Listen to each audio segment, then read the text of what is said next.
Hello everyone, and welcome back to The Legend of Zelda A Link to the Past Fighter Sword Challenge. So, last episode I did the 4th Dark World dungeon before the 3rd, so I got the Titansmith and I fought blind, and now we're ready to get into, well, I'm ready to get into the 3rd dungeon, so yeah, but we're not going to be entering through here, because that doesn't really lead us anywhere. We're going to have to take a bit of a detour here. And yeah, I don't like saying we, because, I mean, I guess to include the audience, but I mean, you're not playing, I'm playing. So it's like, I'm doing the stuff. So, yeah, I just find it weird to say that. Anyway. Actually, before I do this, I'm just going to get some, like, easy items that are, like, nearby, because there are a few, like, items we can get from here, so, yeah, I'm gonna do that. Here we go.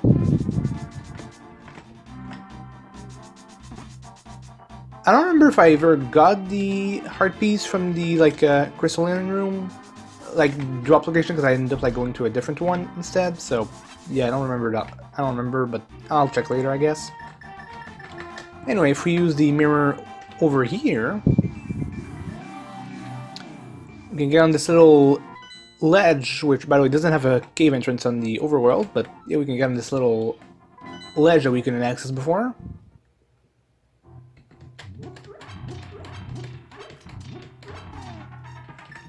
And then I can put a bomb over here, put some hearts in the meantime while it blows up. And there we go. Easy piece of art, just out in the middle of the room, not even in the chest, which is pretty cool. There's some other like spots like this in the Dark World where you can get to a like ledge in the overworld. Also, yeah, this is annoying because the game doesn't like to put you into walls, obviously. So yeah, it avoids doing that. Though that being said, we are going to be warping right back because there is also something right here. Now, if I just hold on, I'm just gonna... If I dash into this tombstone, then we get into this little hidey hole. And this is actually supposed to be the King's Tomb as far as I'm concerned. Maybe not this King's Tomb, but yeah, it is a King's Tomb. And we can get the Magic Cape. Very cool. Also, this is part of the other underworld map, so yeah, even if there... So yeah, you can't really just drop in here. Because the switching glitch doesn't really work on like the other underworld map, so yeah, that's a bit of a shame. Yeah, those are the... Oh, come on.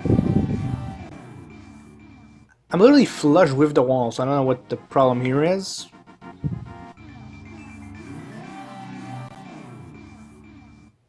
Alright, now it worked. A little bit annoying, but it's okay.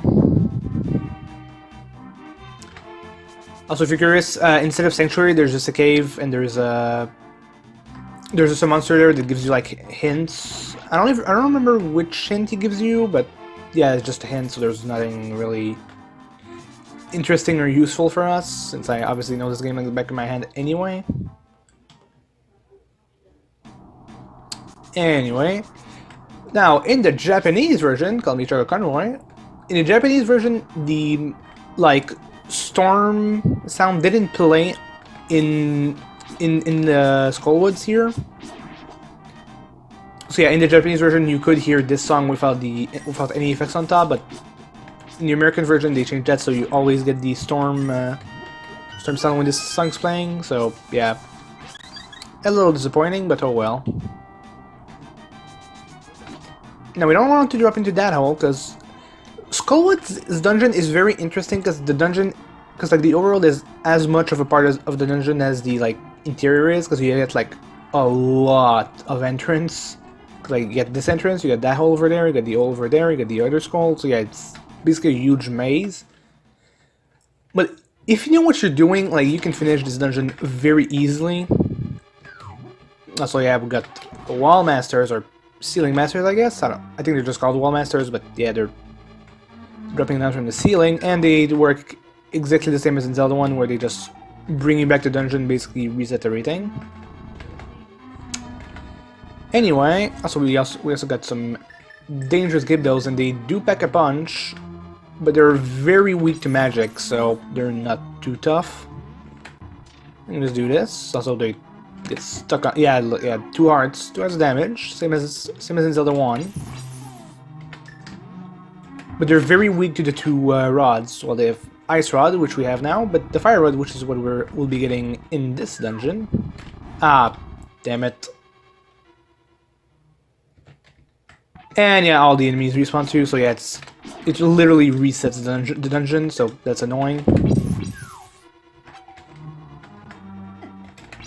This room was like very tough for me as a kid, but now it's not too bad. I just I'm not really used to playing on the keyboard, so yeah, that got me this time, but... So yeah, what you want to do is push the statue, or pull it, but just be careful with like the Ceiling Master so it doesn't grab you. You can kill it, but it just respawns infinitely, so yeah, it's not very useful. Anyway, we can get this chest here, and get the boss key, or the big key, yeah, but... And I'll just do that so it's faster. And now we can just leave. Ow. And now if we use this hole, which previously was to drop into the, like, thief side out, now we just, you know, get this, so it's another part of the dungeon, but... Let's place a bomb. Oh, what did he get hit by? I don't know. So I'm not sure like if the intended solution is to use the like hook shot to get over there, but you can just walk on the floor here, like on the edge of the wall anyway, so yeah. I guess this game technically has that as like a puzzle, but at least in this case, you know, it's pretty obvious and you're like showing it so it doesn't feel like an exploit, unlike in fucking Link Begins where like that dungeon having that as a solution is just cancer, like what the fuck. Anyway, we get a nice little destructible wall, and we get the Fire Rod. Very cool. Just don't shove it in your ass, because that's gonna probably hurt. I would imagine. The Dominion Rod would probably feel good from Twice though, as long as you don't stick the like feathered end into your funny hole. Anyway, I think you can like bomb jump over there, but that doesn't really. It's like not that impactful, anyways. So yeah, I'd rather just save the life and energy and just do it normally. Anyway, now that we do have the Fire Rod, we can access the end of the dungeon. So yeah, I'm gonna go straight ahead and do that. Because you get like 2 parts of the dungeon. You get this big like interconnected like maze area at the beginning, where you get like a bunch of entrances. Then you get a final like more standalone part at the end. This also makes this dungeon like really the only one where you can like save up keys, you know, kind of like you would do in Zelda 1, but since in this game like keys are like level dependent, that's not as, you know, like possible anymore, but it is possible for this dungeon. So yeah, you get this big thing here, but if you do this, there we go. And now we're in the second part. So it's kind of like level 4 where you need to like wrap around back to the entrance room to get a key. But because you can get a key from like that jar like back in the first place, you don't even need to. This room is a little annoying. Oh, sniped. Very nice, very nice. That's not as nice. I don't know if the level 4 sword pierces through their electricity, because I know it pierces through like the weird little like green guys, like zappy thing, but yeah, not those ones. Anyway, you can either, I think the intention here is just to burn them, but it's just better to freeze them, because then they drop magic like refills anyway, so yeah, you might as well. Snowgrave is very useful, I will say. There we go. It's gonna...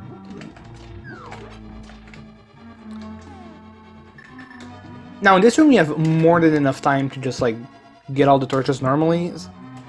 In other dungeons we will need to use like the fire rod for these. I mean we need it for this one, but... Hey, sniped again, nice.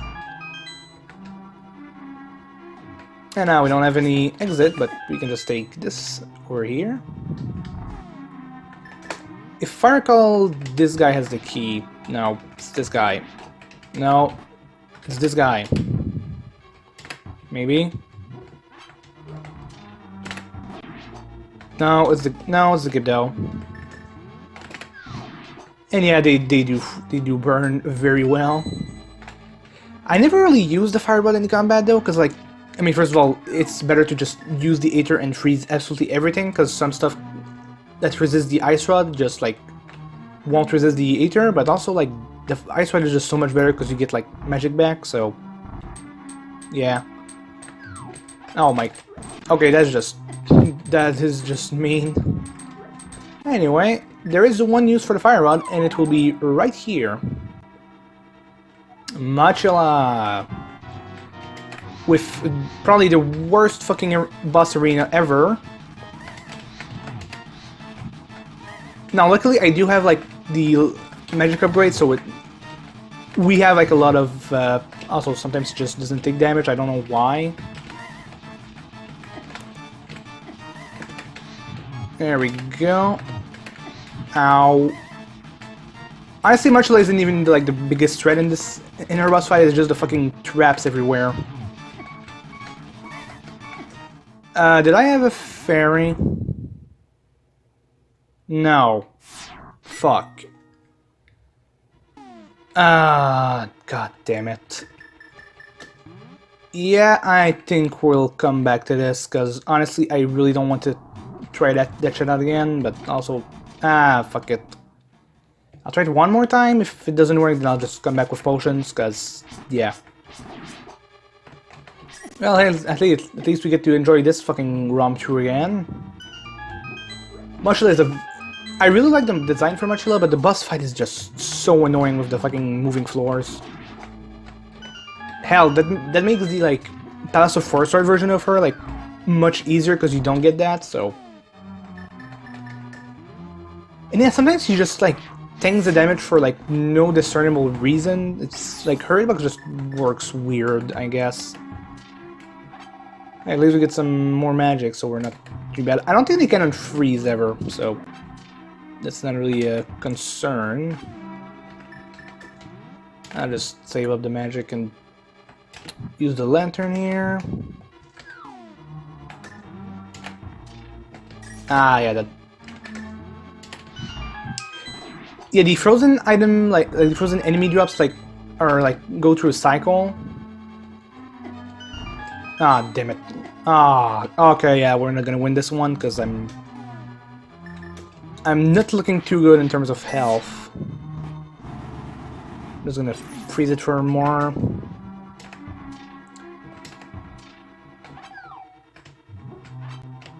Little bit more health. Also, yeah, you can actually throw these, but it doesn't do any damage, so yeah, it's not really useful, but...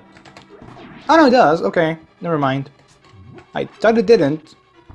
Well, hey, where you go? You fucking...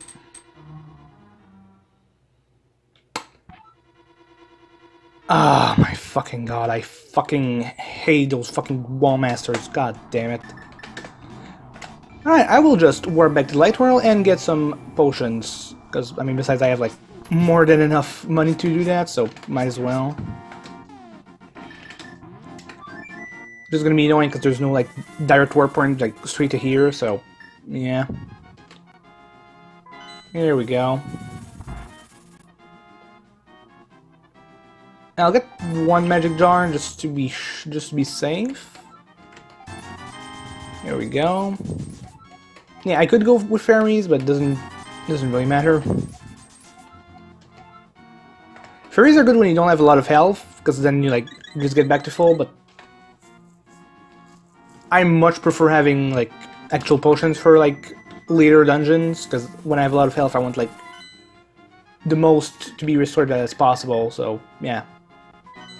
It's just a good strategy. Okay, the game froze a little bit there, because I was moving my windows around. You know, I was afraid this episode would be too short, because I would, like, beat the dungeon instantly, but hey, guess I managed to find a way to not make it so short after all.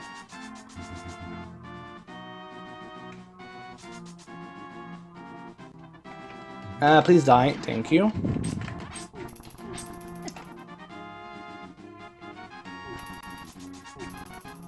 Now in the last ones you can actually like get to the top like from here, so it's not as bad. But like in the Skull Woods you can only get in from like the bottom right entrance if you want to get into the dungeons. Like the rest of it just doesn't serve any purpose, so that's a little annoying, but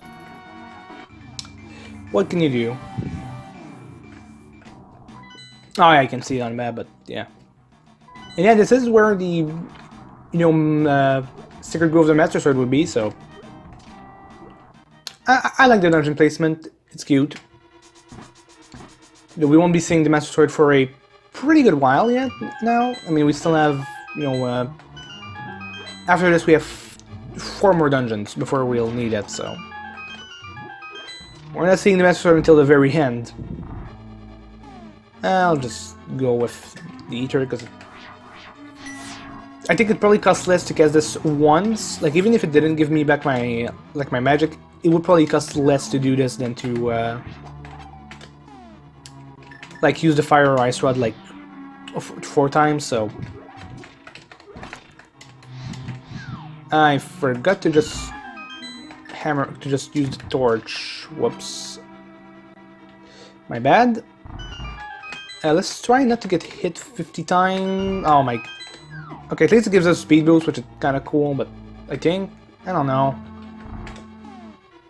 Alright, I'm really gonna need my magic drops here. I think I will, but if I don't, it might be bad. Okay, I'll get... Oh no, I don't think I'll get the full one. Oh no, I do. Alright, we're good. Almost at full health, so... I think we stand a chance. I think we stand a pretty good fighting chance, even if we didn't have like the potions. Alright, let's hope she doesn't magically like dodge all my attacks again. And you can actually hit her with the Fighter Sword, so but it's not, obviously doesn't do a lot of damage, so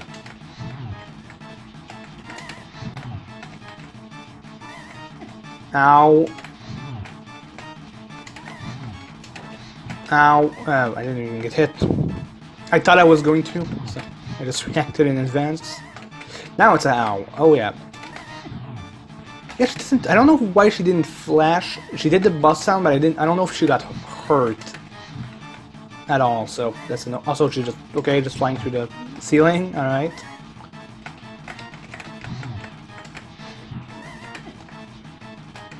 There we go. Alright. Didn't even need a potion.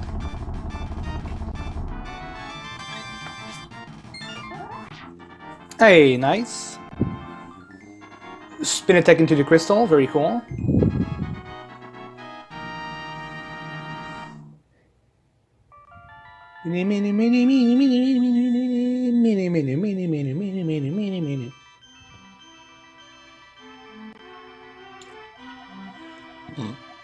Linky, because of you, I can escape from the clutches of the evil monsters. Thank you.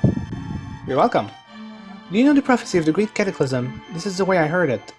If a person who has an evil heart gets a Triforce, a hero is destined to appear. And he alone must face the person who began the Great Cataclysm. If the Evil One destroys a hero, nothing can save the world from his wicked reign.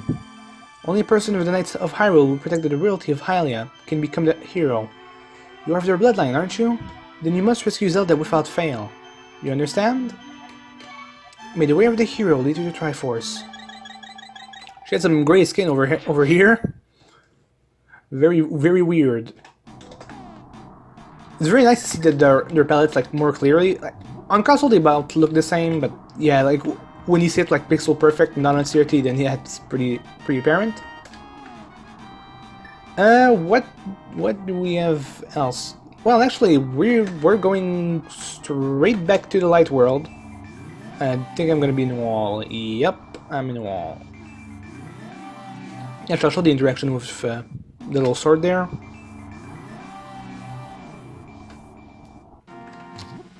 This is it, the Master Sword! No, this can't be it. Too bad. Yeah, you just get fake swords in the last ones, though. I imagine it would probably be as strong or a little bit stronger than the Fighter's Sword, maybe, so it would be kind of cool if you could, like, get the sword upgrade there, but whatever. Anyway, now we only have 3 other dungeons, 5, 6, and 7, and they're all dungeons we can only warp to, like, from other locations, but... Now, I could do Dungeon 5, you know, stay in the order, but I'm going through my, like, childhood order here, and I'm gonna go with Dungeon 6. And here we are on this little ledge we can get to, and hey, warp!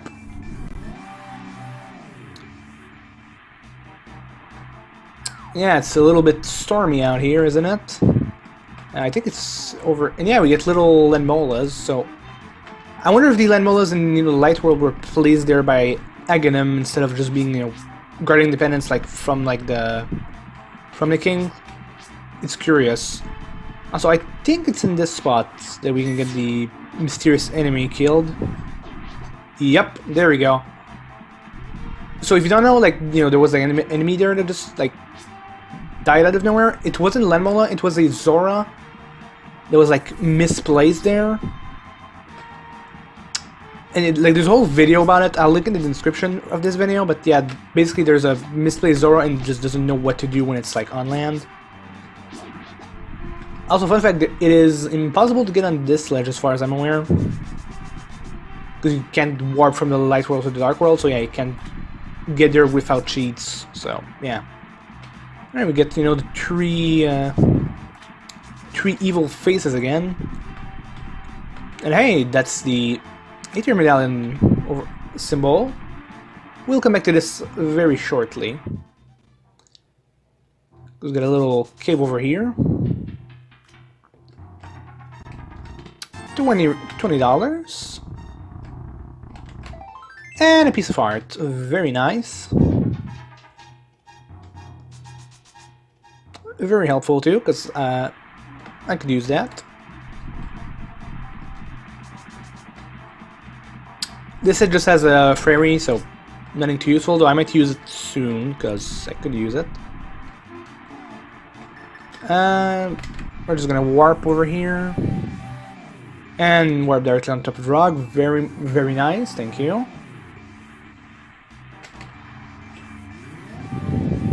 Yeah, we're just gonna warp to yet another Dark World, like, exclusive ledge. Well, Light World exclusive, but we can only get there from the Dark World, so...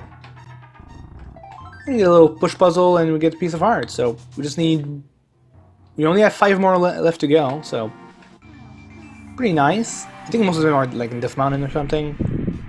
Unless I missed some in the Light World, which is a possibility. Oh, no, I think... Oh, maybe there's one here, actually. I don't remember. Or it's like a 300 rupee chest and I'm about to waste it, so who knows. Oh, no, it's just... Nah, it's just spots. Alright. I don't know if we talk to this little bee guy. Hey, I'll tell you a profitable story if you pay me 20 rupees. How about it? Thank you. As a matter of fact, Monster Magic is making a train in the swamp. If you can move the air with more force than the monsters, the rain may stop. It gives us a free refill. Well, not free, but... free on top of the info. So yeah, this was the part where I would go and get the Master Sword, because I didn't know... I didn't know, like, the whole exploration glitch map. I didn't know, like, how to get the Aether Medallion, you know, before getting the Master Sword. So this is where the challenge would end after Dungeon 5. Because you need the Aether Medallion to enter the dungeon here. If you check on the map, you get... Speaking of, I don't know why the things, like, that represent the dungeon on the overworld are, like, blue like this. Because they're not, they're, like, green, but whatever. Though then again, if you want to be like... And I guess the dungeon kind of looks like the building. I mean, it's not purple, but looks close enough in shape. But yeah, now that I know how to get the Aether Medallion, the challenge can continue.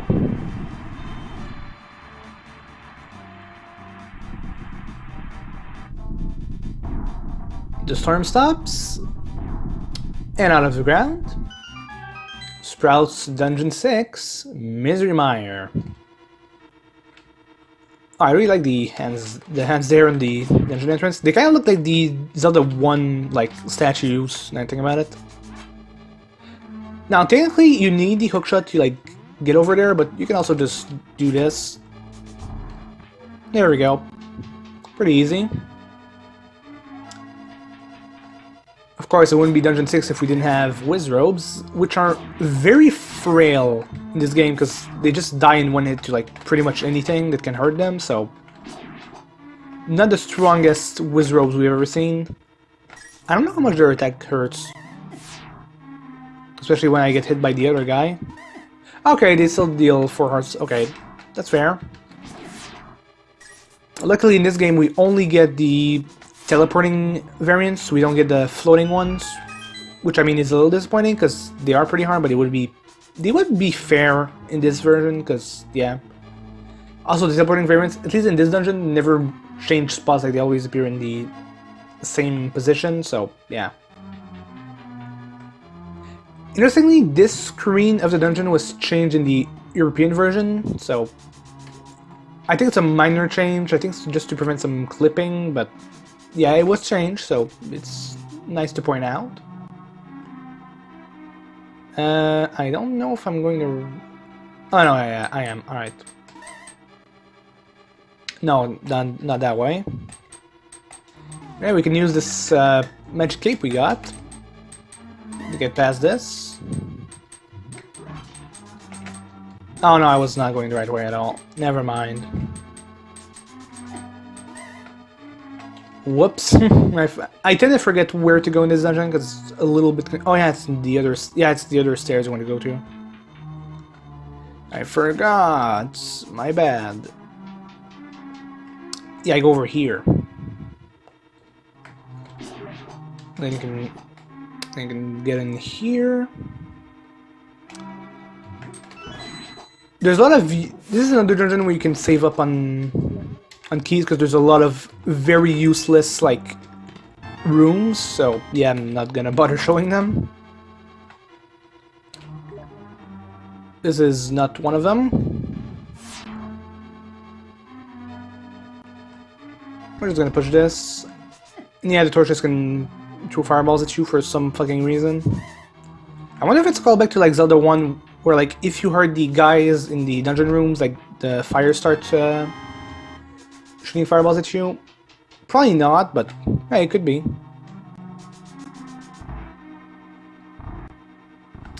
Just gonna push the push block.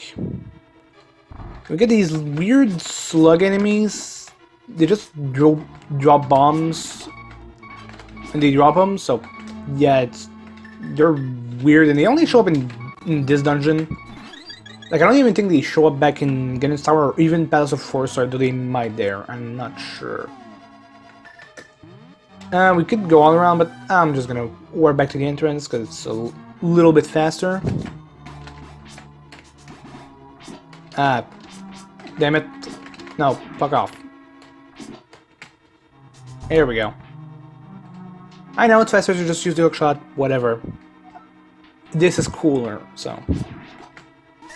And it is actually a puzzle method that we'll be seeing in Ganon's Tower for an optional room, so yeah, I think this was intentional by the developers, but they just didn't like bother fixing it, because hey, why would you? It's pretty cool. So yeah, really the only thing you need to get into this dungeon is the like Titan's Myth. You don't even need the hammer, because there's no hammer blocks in here or to get in here, so yeah, all you need to do is get a Titan's Myth and you can get over here. Hell, this is also very popular. Is a very popular first destination for Exploration Glitch because you can get the King of Samara and just like pretty much go everywhere. So it is a popular tourist attraction, I suppose. I'm just gonna take the extra key. I think there's just fairies room up here, but I haven't really tried it, so hey, why not? I can do it. I don't remember. No, maybe it's a torch puzzle. I'll verify. Oh yeah, it is, so you just waste your time. I think it's just a map or something. Or maybe not the map, it might be a key.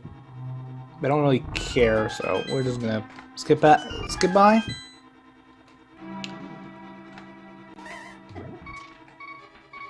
I'm gonna need the extra magic from that jar. Hold on. I just hope the fucking slug doesn't snipe me, because they do deal a lot of damage.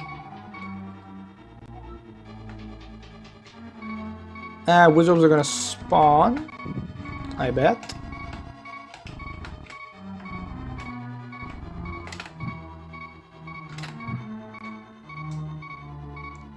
Oh yeah, you do need the fire rod for this boss king, because you can't really get there in time otherwise, also especially that those guys are there.